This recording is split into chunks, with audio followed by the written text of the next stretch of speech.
Hey everyone, so this is Coming to Mind, Season 12, Episode 2, called Sick Day. So the episode starts off with everyone on the plane, and JJ is reminiscing on what happened, and Alice is concerned because JJ doesn't look her normal self, but she, rubs his, offers of listening. So when JJ gets home and hears her shower running, she finds Will um, with Michael in the bathroom. Um, with the shower running because Michael's sick and the steam from the shower will help loosen up his chest and everything. So JJ's upset that he didn't call her about it, and Will asks her, what's wrong, and but she doesn't want to talk about it, and Will's like, what, you're gonna have to tell me because um it's not good for you to keep all this in. So and then he realizes that the case was about kids. So Will goes to make coffee so they can talk, and JJ thinks about what happened for a second. And then once the opening credits, finish, the opening quote is "Lost in possession, death and life are one. There falls no shadow where there shines no sun," which is by Hilaire Belloc. I think that's French. Either way, JJ, says the quote. In the kitchen, Will asks her about her hand, and she goes that she burned it. And then JJ, starts off the story about how they were on the way back from the spree killer when the plane changed course. Rossi tells them that the body of two kids were found in an abandoned building that burned down. And that's why they're, changing locations. And so Penelope comes on video call and tells them that 14-year-old Hannah disappeared 5 days prior, and 11-year-old Max disappeared the day before. Both disappeared in broad daylight. And Reed cuts in remembering something similar happening 2 years prior in San Diego. A girl named Lisa and a boy named James, both murder remains had disappeared months apart. So they think even though there's a slight difference, the MO stayed the same, and Reed thinks it has something to do with the unsub's childhood. So Will then asks what she thought, and she thought it was definitely the same guy because the geography was too close and the MO was too similar. And when they got to the crime scene, that's when they knew it was pretty much the same guy. The restaurant or the street was similar as the first 2 victims. JJ thought the runways were a practice run. Reed thinks it might be a parents, even though JJ doesn't think so. Alves says the position of the bed suggests that the kids watched as the building burned. They think the guy watched as long as he could before the fire got too much and he had to leave. They then think that he needs both kids to make it work. Reed then adds that who he takes is just as important as the fire itself. And then Will cuts in and asks about the coroner's report. JJ then reveals that Max's body was completely destroyed, but Hannah's wasn't. And Hannah had a broken oval socket, and the rape kit was inconclusive to determine if she was sexually assaulted.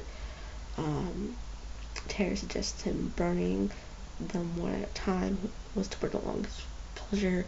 Hodge says it's more than about him watching. He says the guy wanted to watch them suffer psychologically. As long as physically as well as physically. And then Rossi suggests that they are circuits for someone else. Will then asks, how they died, and she says they burned alive based off of the smoke inhalation. She tries to go to bed, but Will, stops her, saying that it isn't healthy for her to go to bed with the stuff inside her head without having talked about it first. And it's just I love that he has her talk about it so she doesn't go crazy, because that can literally eat at you. So I love how he's trying to help her and be there for her and everything. And why they don't show more is beyond me, because I think Will's cute, first of all, and second, I think he's a really good balance to JJ. So That's just me. So JJ then continues by saying that they did, what they always do, and coordinated with the police to search every part of the area, went over every angle of the victimology to see how they connected to each other, but there was nothing. So they issued a statement to the public. But still, they were basically spinning the wheels, and so days went by. She explains that a guy like that might stay quiet because he knows they're on to him, but he wouldn't be able to stay quiet for too long due to his urges. But so once the case cooled off, they thought he went dormant again, but they were wrong. The guy had approached a girl whose name is Francesca, and she's 16 years old. It shows him using the ruse Snap, trying to talk about Snapchat by saying Snap Talk. I'm just like, y'all, really, y'all, come on. So,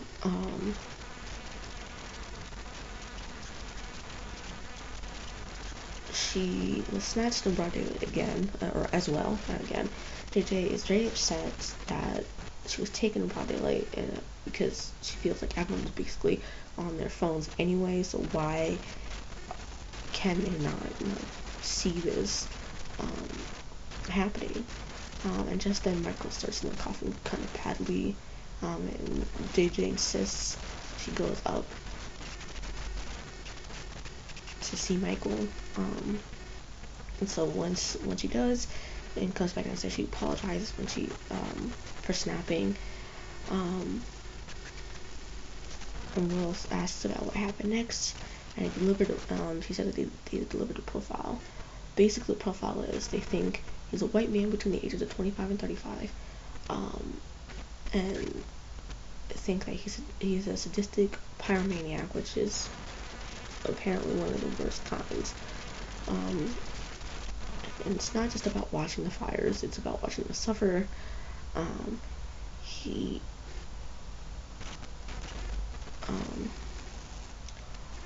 because he isn't in CODIS and hasn't had any, rest or starting fires, he hasn't let it get him into trouble. He comes off as a nice guy, and has a steady job, but he seems to be supplementing his desire through his job, probably why the long wait period. They think he's already gotten a boy picked out, but thinks Francesca is still alive. So it goes back to the present, in JJ's and Will's house. She remembers how she always used to talk to the parents exclusively, and that was it. But ever since they had kids, it's gotten worse. It's gotten harder to talk to parents and everything. She feels Francesca's father was killed in Afghanistan, and Francesca's mother knows that Francesca would never just walk off with anyone. So they all figured to use it would work. So he resorted to a blitz attack because the compulsion was just too strong and needed to have her. And JJ recounts talking to Francesca's little brother, who doesn't have anything really much to offer. Reed then believes that LA was a stopping point all along. Hotch calls Penelope and has her check. But as per usual, it's a needle in an extremely large haystack. Rossi suggests that Roberto is a target, but Tara doesn't think so because the other kids taken had siblings as well, so why didn't the unsub take the kids' siblings? Reed thinks it's about the older sister and little brother.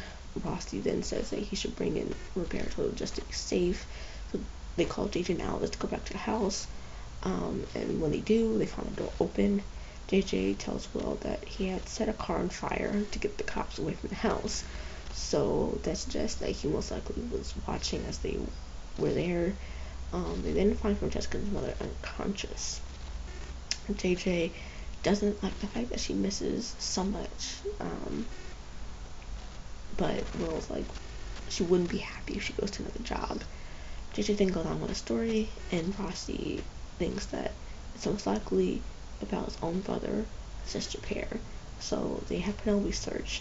She comes up with John David Bates. Like, really, like, I immediately thought of Norman Bates and how he was killing people in the motel that he owned with his mother and shit. And it's like, could you really not come up with another name?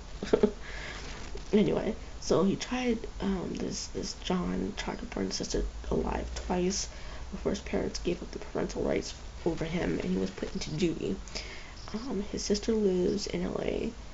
He found her email address while in San Diego and tried to contact her, but she told him to basically fuck off, which was his stressor. Penelope then puts a ping on Roberto's phone, tells JJ about it, but then it gets turned off. JJ and Alvarez arrive at the building as the building erupts and JJ goes inside. As Will's rebandaging her hand, he tells her he isn't really happy about it, but he understands it, that how she went inside. She then tells him that the injury happened later. She has Alvarez run after Bates as JJ tries to free the kids and Bates' sister. Before they can free Francesca, Alvarez forces JJ out. JJ then tells Francesca's mother that Francesca is dead, and Hans tells her that she has to take a week off because of everything.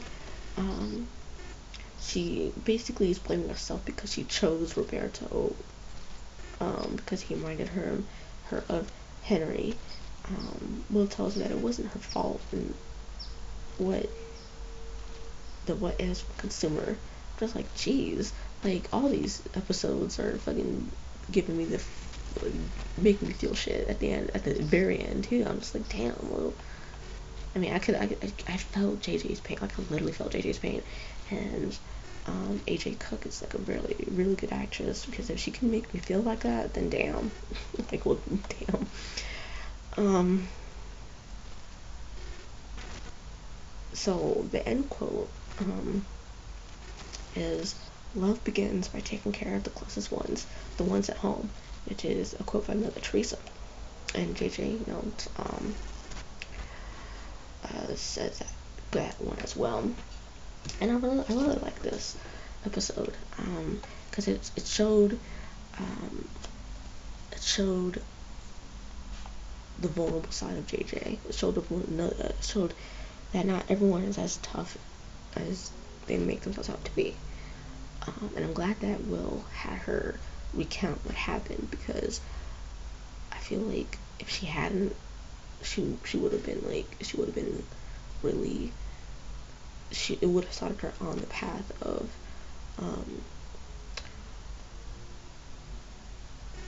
issues that would crop up in the marriage later. So I'm glad that they, did this. They had Will do this, and make her talk about it.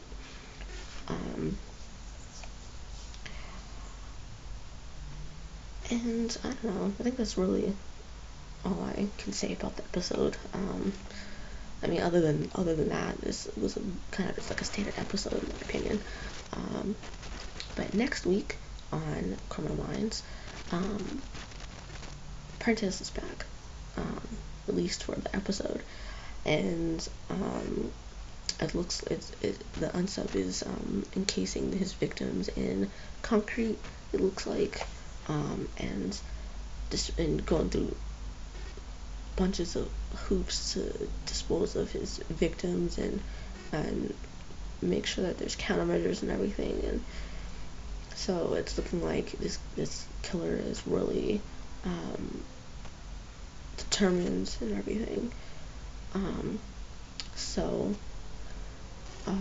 I'm really glad to see Prentice is back, because I know that Prentice is supposed to be back for a number of episodes. This is the first one she's back this season, so I'm really glad to see her the next episode. And I don't know. I'm not really gonna make any predictions next episode.